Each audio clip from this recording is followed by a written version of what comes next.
You know who you are? Steeven is my name. Even Steeven. Will you say something, Steeven? Steeven Orhouse Media. You're listening to the Superman Super Show, episode number 62, The Fifth Column.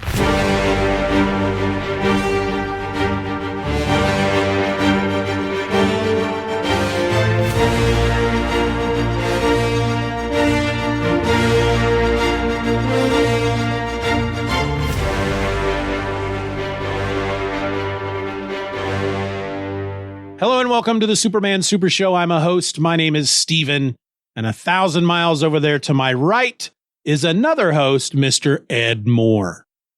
Howdy, y'all. Now, I know you have a specific topic for banter in this episode. Is that correct?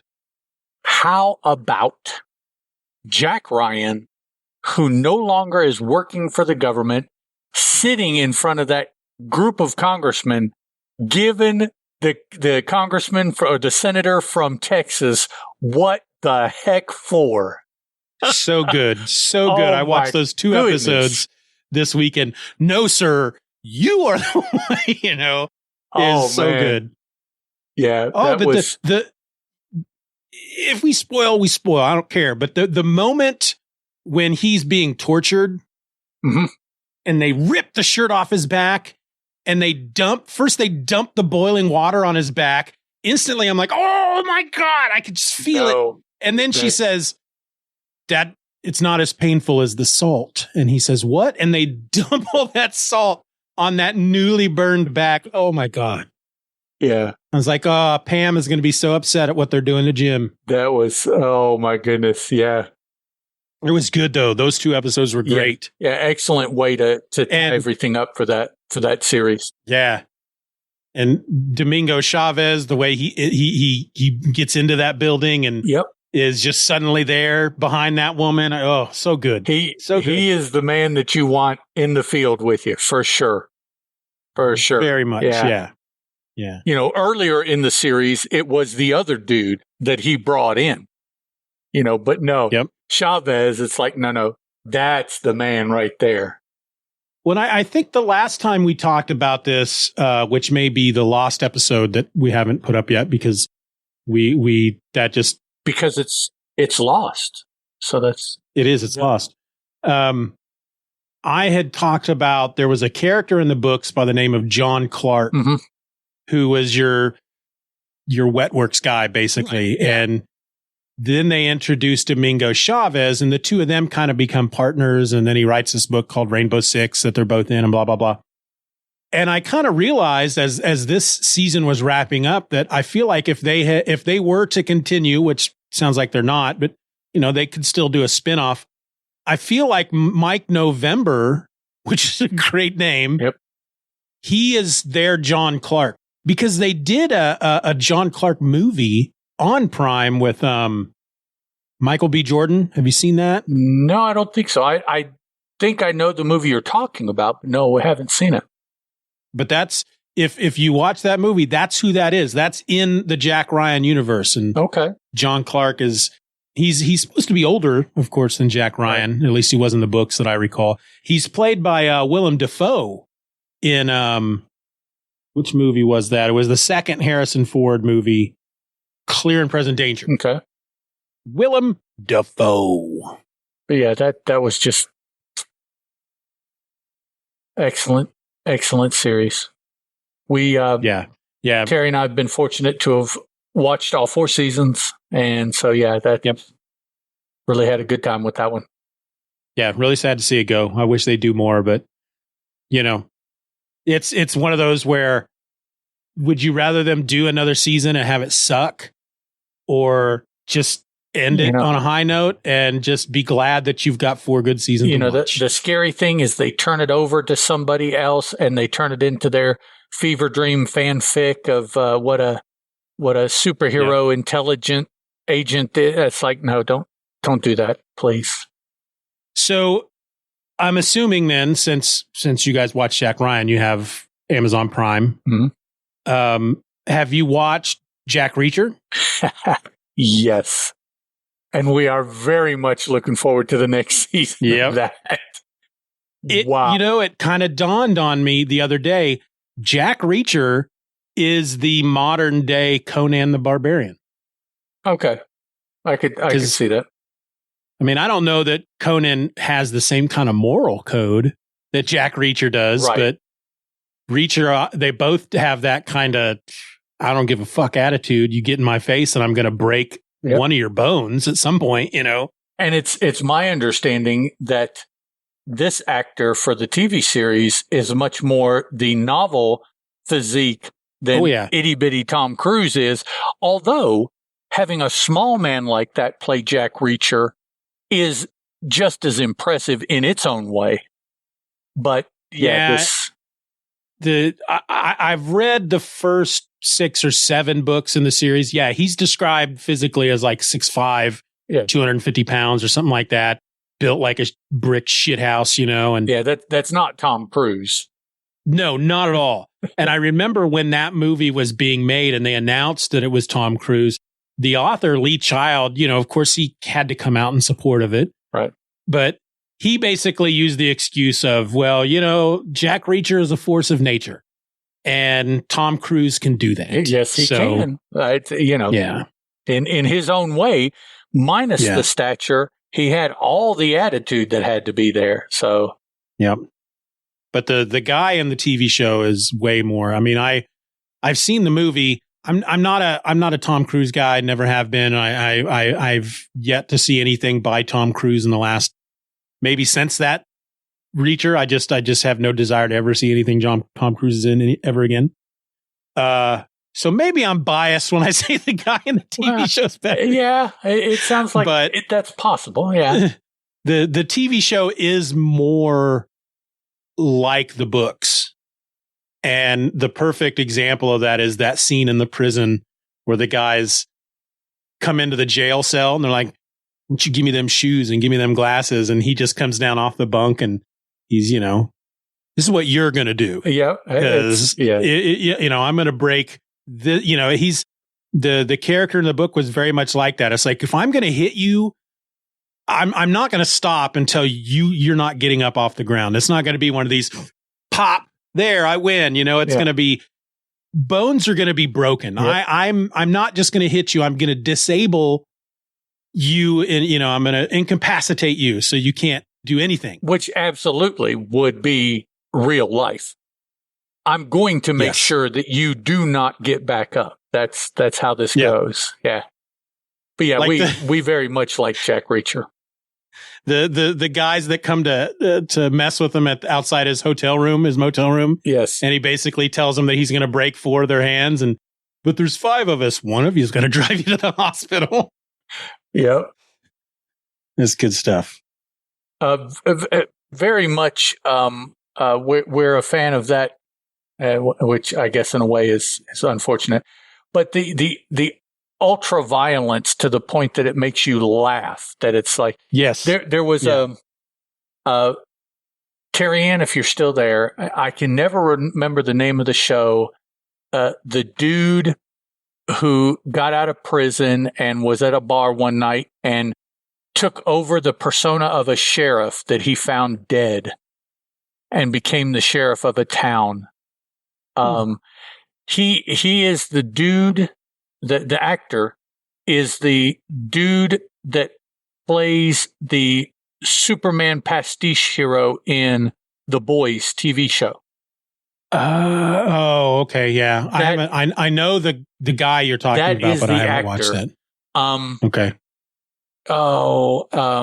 And I believe the name of the show was the name of the town that he stepped into the role of the sheriff of. But he was that kind of take no nonsense, make sure they don't get up again actor or character, even to the point in one of the seasons later on, it was on about 5 seasons, but in one of the later seasons, he got mixed up in some stuff and was doing some illegal street fighting.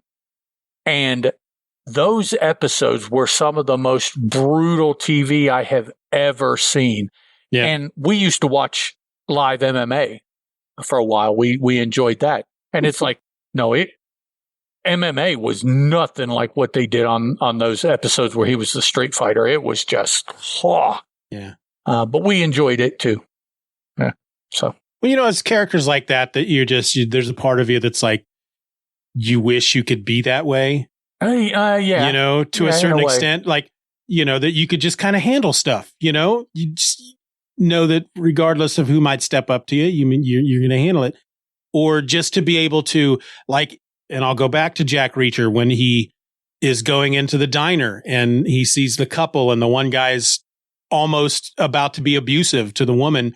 And he just stares him down until the guy just finally apologizes and they leave. It's like, wow, I wish I could do that. Banshee. That was the name of the TV show. Banshee. Okay. Banshee. Sounds familiar. And his name was Lucas Hood. What was it on? It was on a streaming network. Was it Cinemax, maybe? Yeah, it was on the Cinemax network from 2013 to 2016. So it was 4 seasons, 38 episodes. But I'll look it up. Oh, yeah, and I'm not going to tell you necessarily the premise of the show because that's part of the cool thing is having that story fleshed out over the course of the series. But it was different. You might recognize a couple of the other people that were in it as they went on from that to do other things. Very entertaining show, very violent. A lot of very physical violence, not we shoot at people, which there was a lot of that. But no, it was a lot of hand to hand camera in your face violence. So be ready for that. Okay.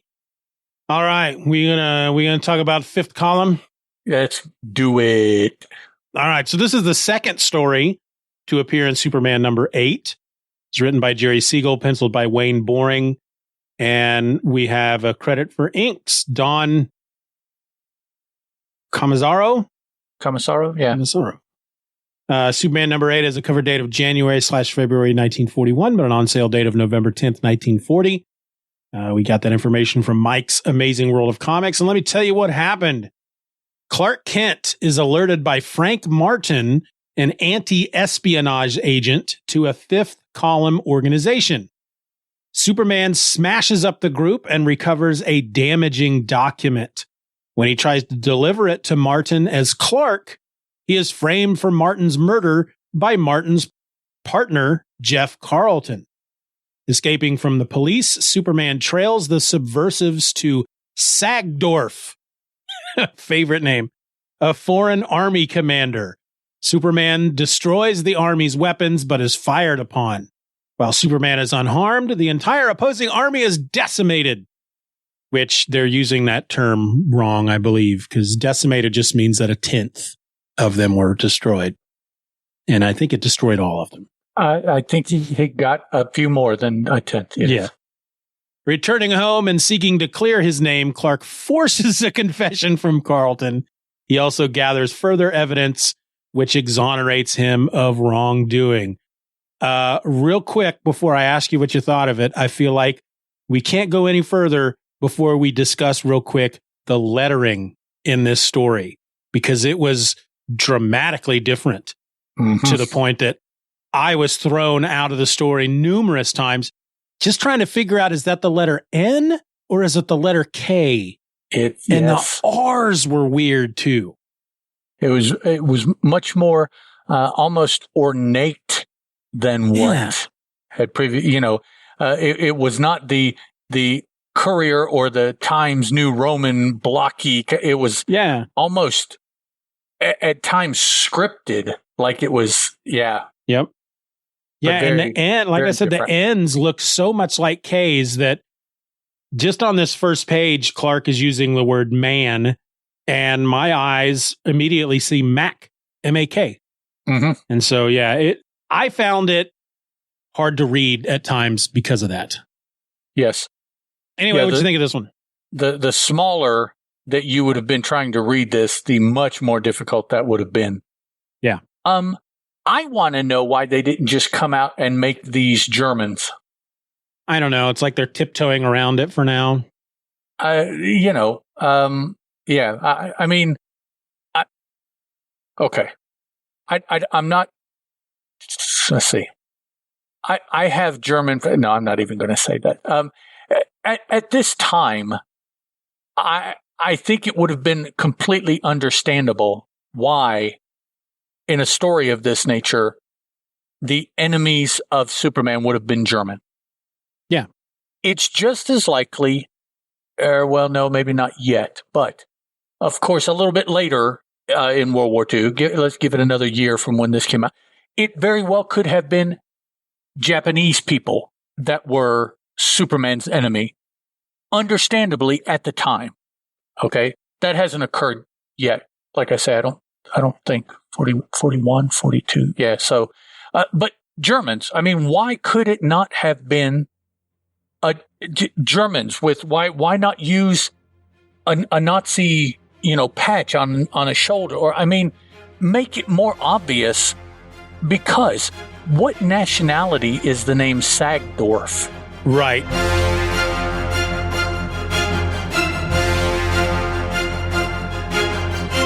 The Superman Super Show will return after these messages. What if I told you weight loss is not about willpower, cutting carbs, or working harder in the gym, but instead comes down to flipping a specific switch in your body, one that helps flush out unnecessary calories? Heart surgeon and nutrition expert Dr. Steeven Gundry is revealing a new, simple, but insanely effective way to help get a slim, energized, and healthy body with no deprivation, restrictions, or fads. MCT Wellness can help you flip that switch yourself from the comfort of your own home. This powerful blend of fat-flushing MCT powders and antioxidant-rich polyphenols is designed to help you unlock your body's fat-burning, energy-producing potential. What's even better is that it's a delicious drink. All you do is add a scoop to water and enjoy. Help unlock your body's potential by going to GundryMD.com/energy and order right now to get up to 53% off your order with a 90-day money-back guarantee. Again, that's GUNDRYMD.com/energy.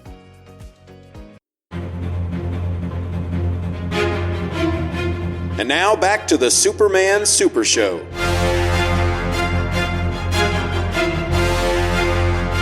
According to the internet, World War II is going on at this point. America just hasn't gotten into the war yet. We're sitting it out right now. And I just assumed, even though, they never say it, I assume these guys were working for the Nazis. That's just simply because they were white, and the way they talk. There's not an accent, but the way their ideology feels very Nazi-like. They never say it for some reason. And maybe it's because, there were a lot of people in America, of course, that were opposed to what was going on with the Nazis in Germany. And at the same time, there were also a lot of people in America that were like, we need to stay out of it. We need to worry about what's going on in America. We don't need to worry about what's going on over there.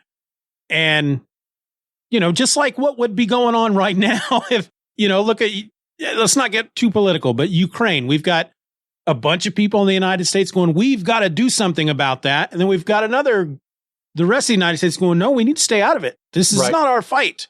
And that's exactly what was going on at this time. But then, of course, Japanese bombed Pearl Harbor, and all of America was like, fuck that. Let's kick some ass. We kind of had no choice anymore. Right. Yeah. But I don't know why they didn't. But Sagdorf, come on. Yeah. It's like, let's make the guy a Nazi, and let's give him a totally goofy name to It's like, you're walking right up to that line, it seemed. And it's like, step over that puppy. I mean, we know what you're wanting to do. Just go ahead and do that. I don't get it. Yeah. It makes me feel like, that, I don't know, like maybe they would have pissed some people off. I don't know. Well, I don't know. And I don't say this. I say this if it is hurtful in any way out of ignorance, not out of purposeful. But Siegel or Schuster, are they of German descent, and they didn't want to to do that in essence to themselves. Well, and, I mean, Germans and Nazis are they're in my mind they're different. I don't ever mean or assume the same when I hear Nazi or I hear German.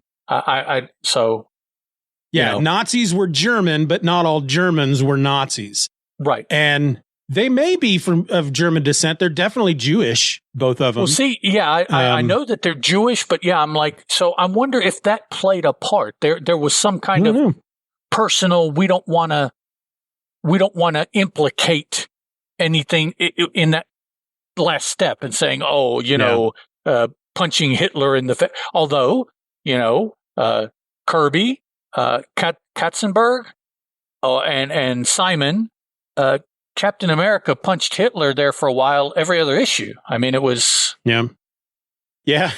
There's even a story that some Nazi sympathizers showed up at the Marvel offices to give Kirby and the crew what for daring to do that. And Kirby was like, all right, let's go.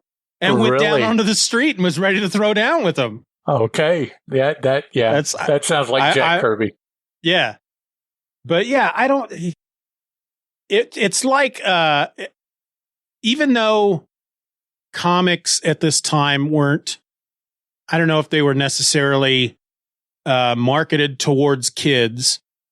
It makes me feel like some of the Marvel cartoons that came out in maybe the 2000s. I know that there was like an Avengers or there was a Captain America cartoon, and instead of Nazis, they didn't have Nazis. They had Hydra, and they just didn't refer to them. It's like they didn't want to do that for some reason. I don't know why, but that's the same confusion I have with this. It's like, I know they're Nazis. You know they're Nazis. Just say it. Just say they're Nazis. We don't know exactly what was going on at the time. What may have stopped them. It could have been an editorial decision. Could have been fear of reprisal from, American Nazi groups, of which there were plenty at the time. Right. Who knows? Who knows? That's definitely what struck me is everything that I saw about the bad guys. Just that's where it led me. That's what it made me think. But nobody ever said that, so it's like, well. And maybe part of that is that I have seen this so many times, and then at the end it was labeled Nazi, that I just made that association. And maybe it's not really what they were doing. It is my bias I'm forcing onto them by saying, oh, well, those are Nazis. Maybe at the time they never thought that they were portraying Nazis. And that's why they didn't do that. We'll have to make note of this because I think it's very interesting because here we are. This is what November 1940 is what they said the on sale date was. Mm-hmm. World War II at this point, based on what I can find online, has been going on since September of 1939. So over a year now, we just aren't involved. Right. But we know by December of 1941, a year from this point, we will be, Pearl Harbor is going to be attacked. So I think it would be interesting to note at what point from this point, November of 1940, between now and December of 1941, when do they actually start calling them Nazis in the comic? Because you know it's coming. It's got to. I mean, that's Captain America wasn't the only book at the time that was punching Hitler. It's there comes a point when, and I'm sure it was after we get into the war, because at that point, American sentiment at that point was like, we're kicking everybody's ass. So it was okay at that point. I'm whatever that means, but right. Yeah. But So okay. But, and I, I'm not trying to, my feelings and what I noticed, and that's what this is. It's really, it's interesting. It's just a very interesting notion to, I'd like to know why what was going on at the time. And it, like you said, it could just be nothing at all. It could just be I guess they were Nazis. Didn't even think about that. Exactly. Yeah, it could be that, everything that we have read and even probably a lot of that even was stuff that we've read that was retconned that, they were Nazis. That even at the time, it's like, well, nobody even really said they were Nazis until later. And it's so and I looked up fifth column because I didn't know exactly what it meant. I just assumed based on this story that it had some association with Nazis. Okay. But the definition of fifth column, according to Wikipedia, take that as it is. A fifth column is any group of people who undermine a larger group or nation from within, usually in favor of an enemy group or another nation. Okay. So it's a subversive. Yeah. Could be Romanians. Could be a country from Central or South America. Canadians. Yeah. No, I don't think it'd be Canadians. They're too nice. But I don't know. That's a cover. That's a front. Well, they did give us poutine. It's a long con. Anybody that came up with poutine cannot be bad. That's true. It's a good point. But I am glad now that we're starting because I know that for a major portion of the Golden Age, World War II is a story point.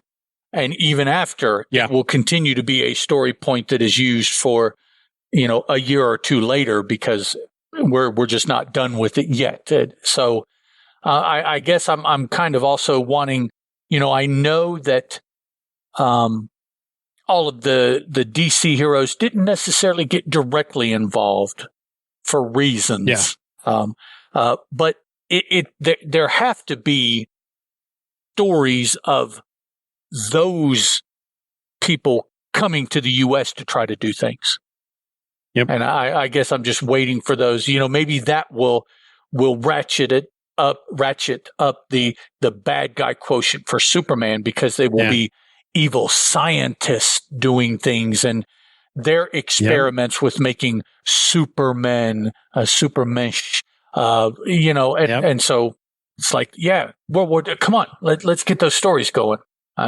And now that is interesting. We have one, and it's like, no, they're not Nazis. They are Nazis. Yeah. They are. Yeah. So that is interesting, though, considering that Superman, the term, comes from the idea of the the German idea of the super an ideal man. Yeah. But it's funny too because maybe at some point we make it to the point where we're like, all right, enough with the World War II Nazi stuff. Let's get to something else. Can we move on? There are other things in the world that are bad besides Nazis. I mean, they're bad, but, come on. Yeah. Yep. But these guys, it's just, and all we really, for the most part, all they were trying to do is hand out propaganda. Yeah. But then, which, of course, we know that there is nothing more insidious than an idea. Yep. That's the worst. But then they take Superman somewhere where these guys are basically coming from, and they have a base in the U.S. somewhere that is a little bit more materialistic than just propaganda. Yep. And so Superman gets to unload on them. Yeah, the army out there in the mountains that Superman basically theorizes that the idea here is that whatever foreign nation, they still don't say it, they will attack from the coast, and then this army can come up from behind. Right. But we have, on this boat, we have them actually, it's not 100% clear because the one guy's hand is out of the panel, and then we see another guy's hand coming from the side of it, but they're obviously giving the Nazi salute. It's just not as clear. Yeah.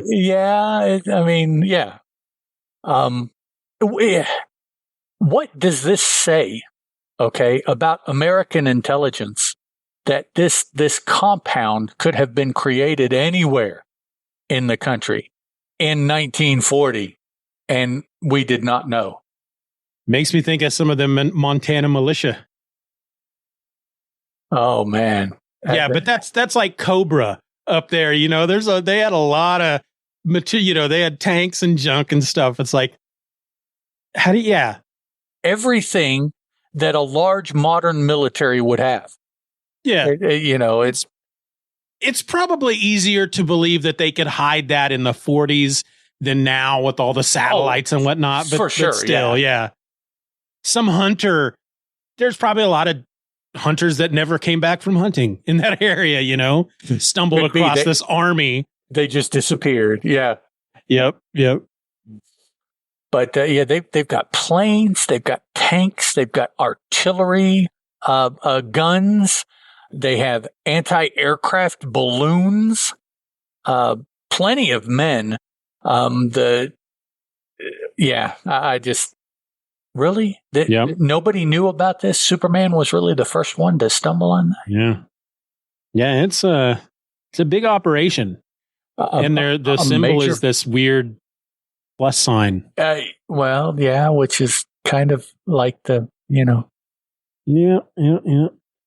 Now, back up just a moment here, because one of the things that we've seen from Superman a lot over all these issues is this way, I'm going to call it, even though it's physical, it's almost like psychological torture that he does with people. Like the when he would throw the guy up in the air and catch him and do that over and over until the guy would confess.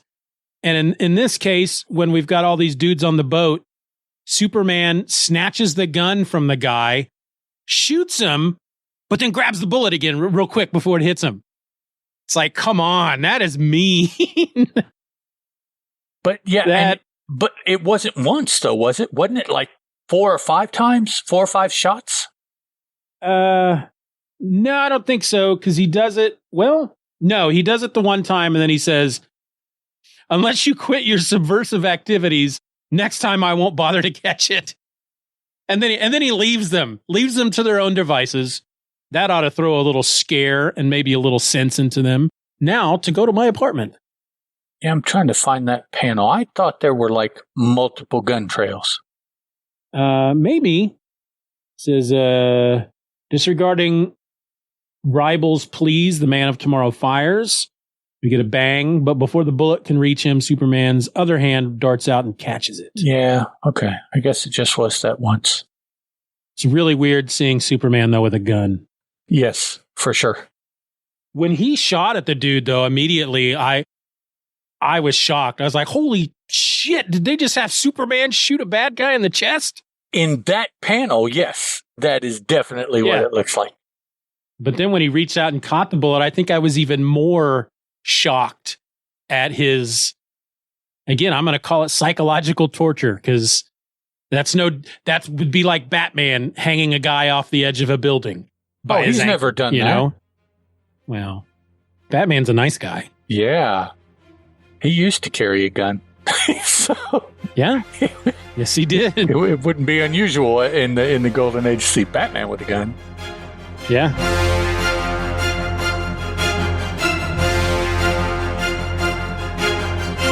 The Superman Super Show will return after these messages.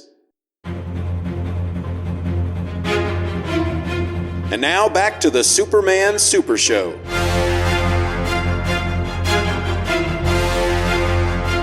But so he gets this list, I guess, of other subversives in the country, and he goes to take it to his agent friend. But his agent friend has been shot by his assistant, who quickly throws the gun at Clark and runs out of the room, knowing that Clark will catch the gun. Right, to get his fingerprints on it. Yeah, here. And then as soon as he catches the gun, all the police burst in. That's the guy that did it. But isn't that the way it always happens, man? I mean, you know, it's like that's every TV show or movie. That's always the way it's. As soon as you do that one thing, that's when they see you, and you're like, "Oh, come on." Yeah. The timing is always perfect. It's like he's got the gun. Search him and see what it's like. And of course, he's got the list on him because list of all his allies, and the way he escapes is just to simply leap up to a steel girder above them so fast that the guys that he's standing in between don't even notice until they notice he's not there. All they have to do is remotely look. I mean, they don't even have to try to look. Yeah, well, man. What I'm assuming is they probably noticed the motion out of the corner of their eye. And we're like, what the? Holy crap, he's gone. But then, where could he have gone? Look up. They're ooh, where'd he go? Yeah. Oh, well, I guess we'll go back to the precinct. Guess you ran away. Yeah. I'm still having a hard time with this text, man. Looks like he's burning a hole in the roof there on that one panel, too, where he's using his X-ray vision. I'm like, oh, is he melting his? Oh, no, that's X-ray vision. Oh, okay. Yeah. The art for this one was nowhere near as sketchy. It seemed fuller and more filled out than the previous story. Yes, very nice looking. And Sagdorf, I mean, that's Baron Strucker, right? Yes. From that guy who runs Hydra? Absolutely it is. Yep. Bald guy with a monocle. If that's not a Nazi leader, I don't know who is. That's standard evil Nazi leader uniform right there. Yeah, and like you said, the epaulet on the collar is a Red Cross plus, but just Yeah. The White Cross. Superman sneaks into the tent to get the evidence, and the guy comes to stab him with the bayonet. Superman, of course, grabs the gun out of his hand and wraps it around the guy so that the bayonet is sticking through the stock of the rifle. Right. It's like the first locking body manacle or something like that. Yeah. Yeah. The only thing he could have done to ensure would have been to bend the bayonet so that it locks. Yeah. Yep. And how about the gentleman in the next panel yelling, "A spy, be merciless." Be merciless. Yeah. That's great. What? Be merciless. Okay. It's like, just say, let's kill him, It's be like merciless. That's like, Harvard level trash talk, or it's like it sounds all brainy or something. It's like, what are you doing? It's the threat of an intellect. Be merciless. We're going to be merciless with you. The other guy, though, I love the art, the way the other guy, the figure of him running. Mm-hmm. Yeah, both of those are very actiony poses. Yeah. Yep. Superman, of course, knocks them both out, destroys a bunch of airplanes. Destroys the hangar. There's a lot destroys of destruction. Airplanes in there. He just goes on a rampage through the camp now. He's just... Yeah. Essentially, he's just destroying the camp just piece by piece as he's going through. Destroys generators that they use for...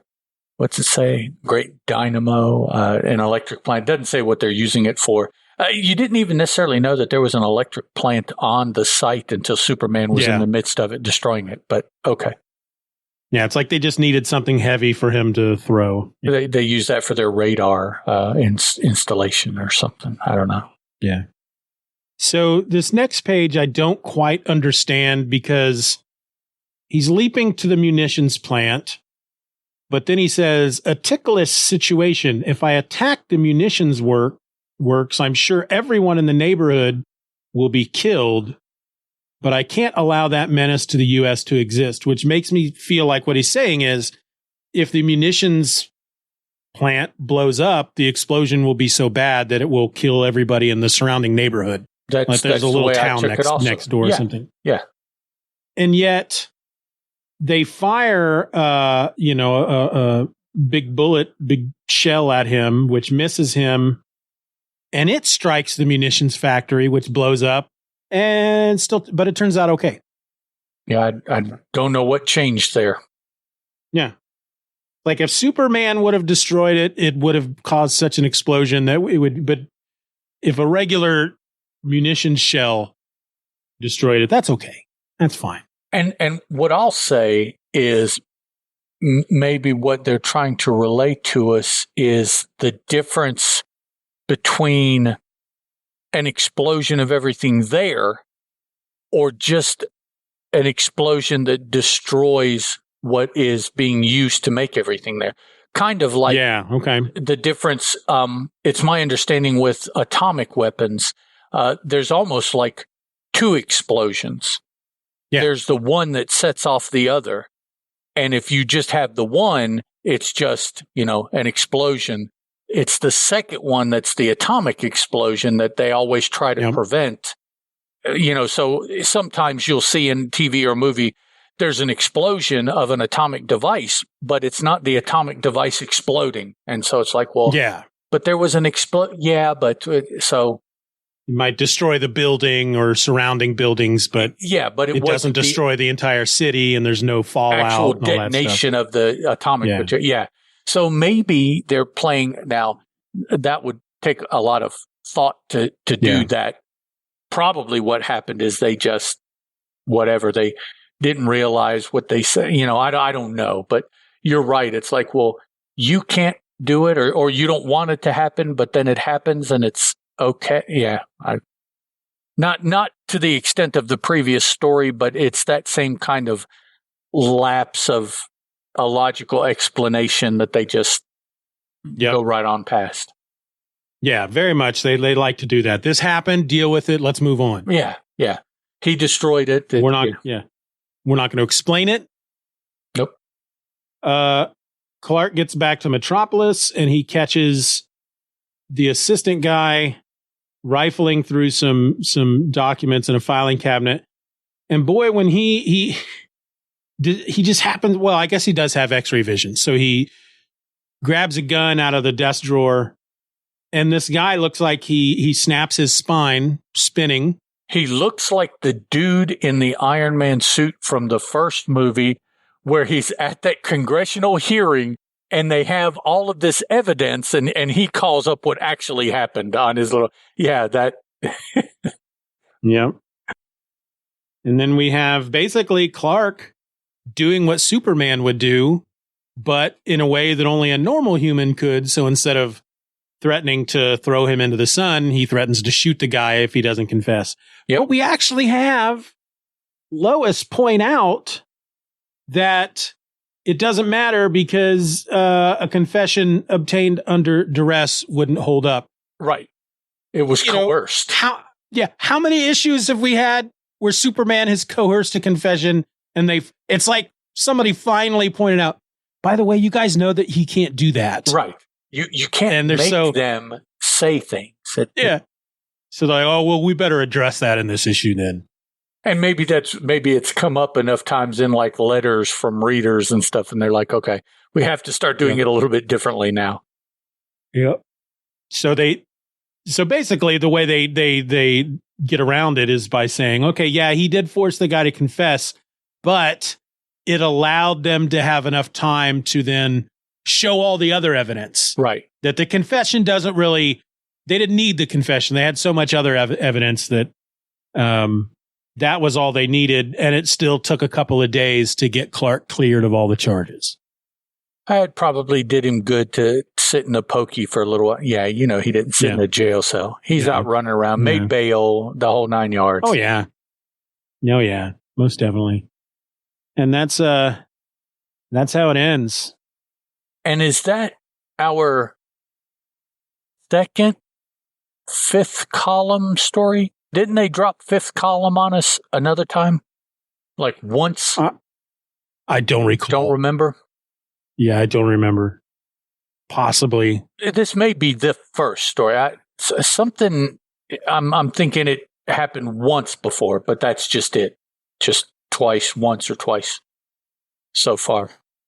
For those listeners who can actually remember all the stuff that Ed and I talk about each time, let us know, because it's amazing how, as a listener, you can remember a lot of that stuff, but as the person who doing the talking, didn't remember any of that crap. Yeah, for me talking, so much of it just seems to run together. I can tell you, something happened, but when it happened or when related to something else that happened, I don't know. Yeah. Was it this story or that one or Yep. And it's nice that Lois doesn't believe that Clark is a subversive, a fifth columnist, when she hears about the story. She's like, I won't believe it. Well, she did see him being pretty damn manly, perp walking a dude at gunpoint into the office. That has got to finally be some of the points from Clark that she has been wanting to see all of this time.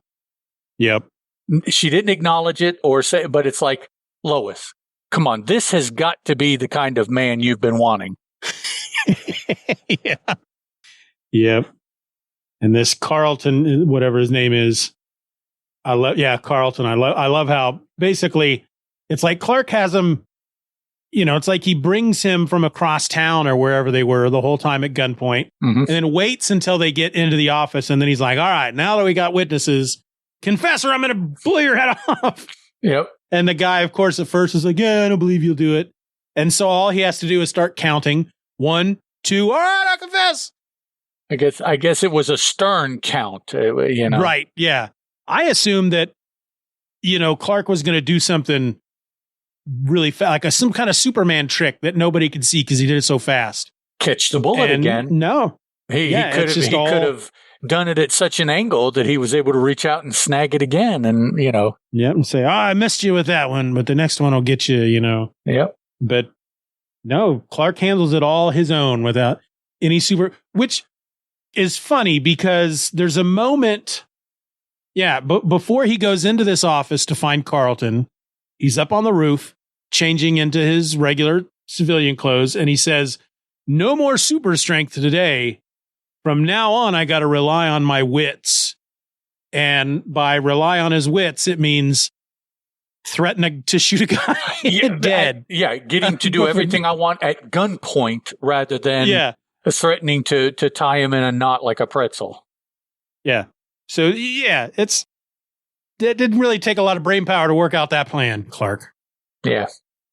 In fact, I would even say that Clark's plan is a bit less creative than some of the stuff he comes up with as Superman. This is true. Yeah.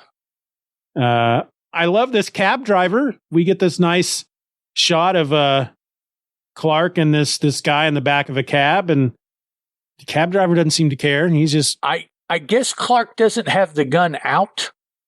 Probably not. Yeah. But the cab driver has his hat almost at a little angle. You can see the fare is up to 76 cents already, too. Whoa. Well, Clark is a big spender.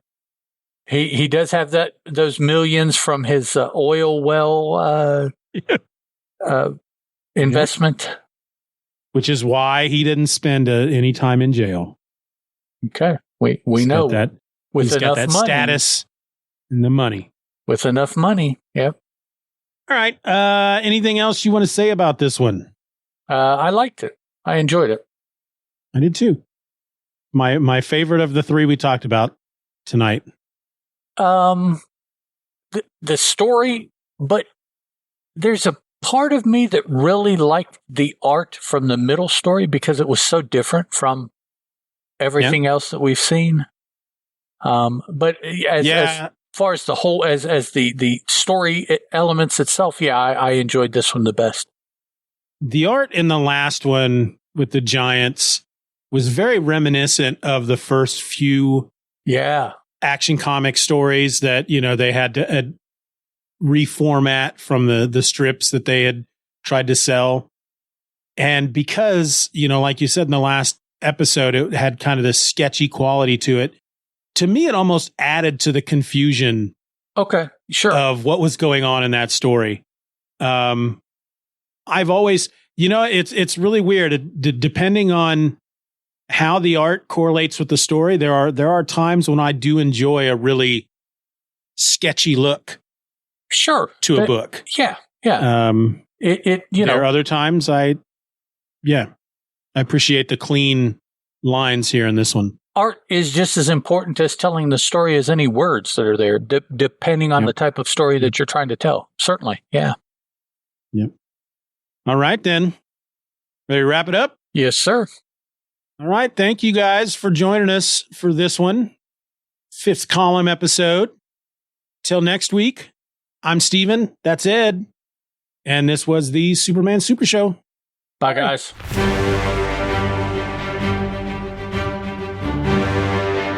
We want to thank you for listening to this episode of the Superman Super Show. Questions and comments can be directed to the supermansupershow at gmail.com. If you enjoyed the show, you can help to boost our presence online by leaving a rating or review on your favorite podcast app. The Superman Super Show is a presentation of Steven or Else Media. For more nerdy content just like this, check out stevenorelse.com or just use the link in your show notes. Superman is a registered trademark of DC Comics and was created by Jerry Siegel and Joe Shuster.